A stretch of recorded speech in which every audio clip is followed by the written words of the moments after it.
Namo Buddhaya. Dear Dhamma friends, it is really important that we focus on ourselves, that we give ourselves the attention. But a lot of the time, what happens is that we give our attention to others. We focus on others. We look at the other person's behavior, what he or she has done or said. We talk about the good things and the bad things that they have done, but mainly we tend to focus and talk about the faults of others, and we tend to criticize them. Dear Dhamma friends, nothing can be gained by focusing on others, but a lot can be gained by focusing on yourself. The biggest benefit that you can get by focusing on yourself is that you can get a control of your life. When you have a control of your life, this self-restraint or this self-discipline that you get would become a predominant factor that would determine your success. So, dear Dhamma friends, when you are in self-control, you are mindful in what you say, what you do, and what you even think. It's like this. It's like when you're looking at yourself in a mirror. When you look at yourself in a mirror, you see yourself, and then you can see the fine details in your appearance, and then you can fix them.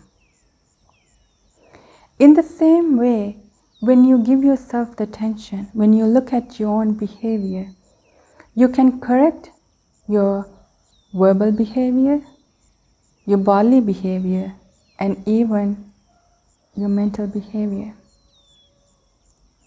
Meritorious devotees, when our great teacher, the Supreme Buddha, one day asked Rahula, what is the purpose of a mirror? Now, dear Dhamma friends, I'm sure you know who Venerable Rahula is. Rahula was the son of Prince Siddhartha and Princess Yashodhara. He was the lay son of the Blessed One. So now the Supreme Buddha is asking, what do you think, Rahula? What is the purpose of a mirror? Venerable Rahula replies, for the purpose of reflection, Venerable Sir. The Blessed One explains, so too, Rahula, an action with the body should be done after repeated reflection.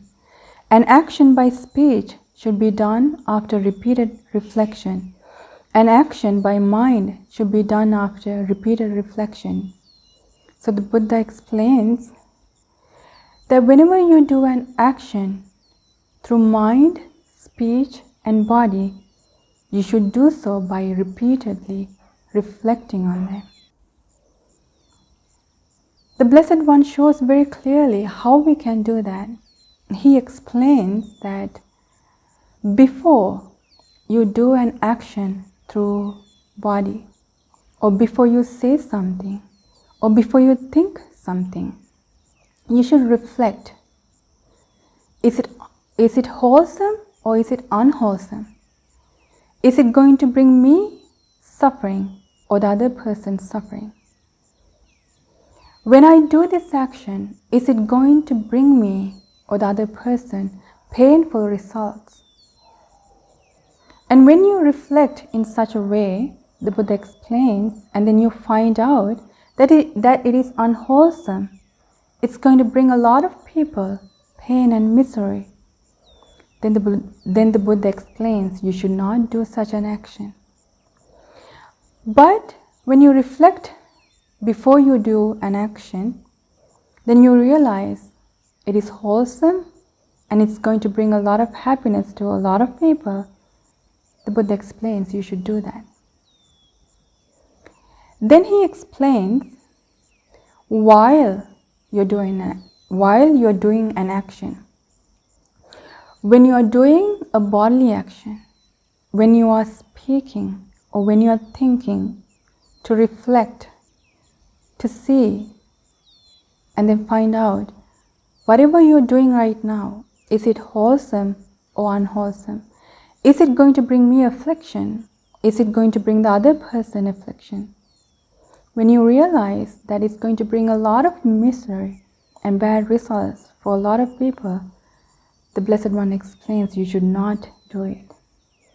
But when you reflect while you're doing it, it's going to bring you happiness, and it is wholesome, then the Buddha explains you should be happy and continue to do that. Now, dear Dhamma friends, first the Buddha explains before you do an action. Then he explained while doing an action. Now, thirdly, he's going to explain after you have done an action. The Blessed One explains after you have done an action through body and speech, to reflect, was it wholesome or unwholesome? Is it going to bring me and the other person a lot of suffering?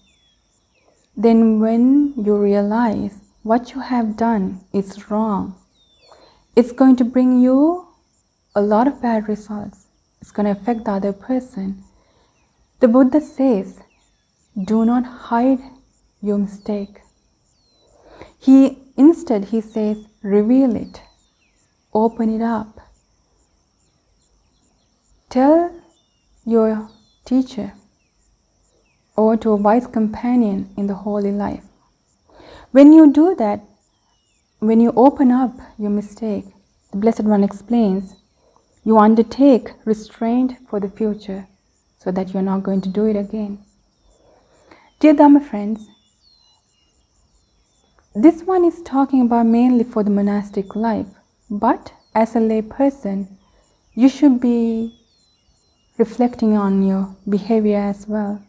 When you realize that you have done wrong through body and speech, then you too should not hide it, but rather you should ask forgiveness from the noble triple gem, or you should reveal or open your mistake to one of the noble friends, a Kalyana Mitta, and then take restraint not to do that mistake again. The Buddha explains, while you have done an action through mind, then reflect.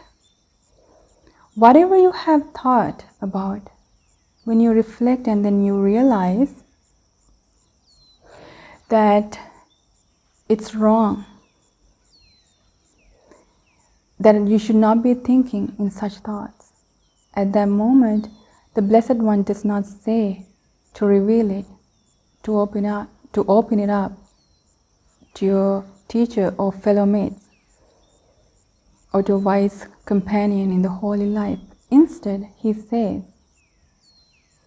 you should restrain yourself not to think such thoughts again.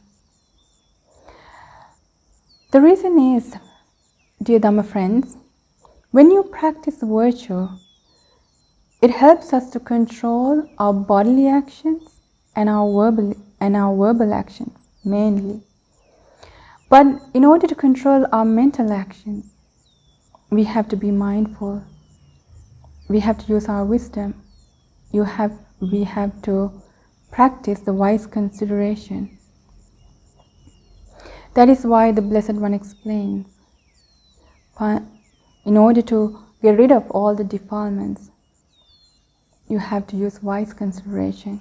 So, dear Dhamma friends, next the Buddha explains to Venerable Rahula, Whatever recluses and Brahmins in the past purified their bodily action, their verbal action, and their mental action, all did so by repeatedly reflecting thus.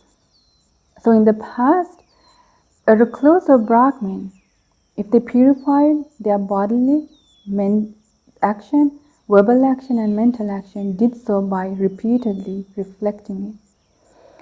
The Blessed One explains, in the future, if a recluse or Brahmin is going to purify their action, they should do so by repeatedly reflecting it.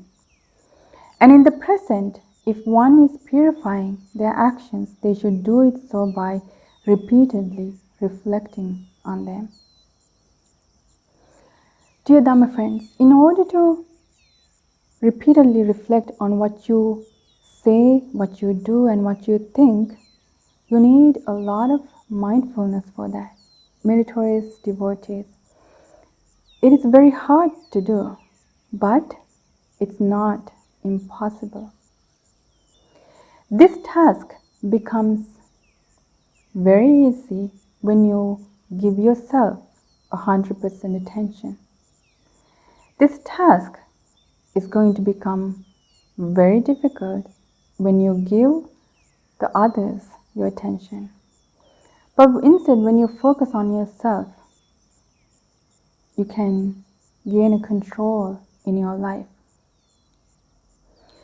Dear Dhamma friends,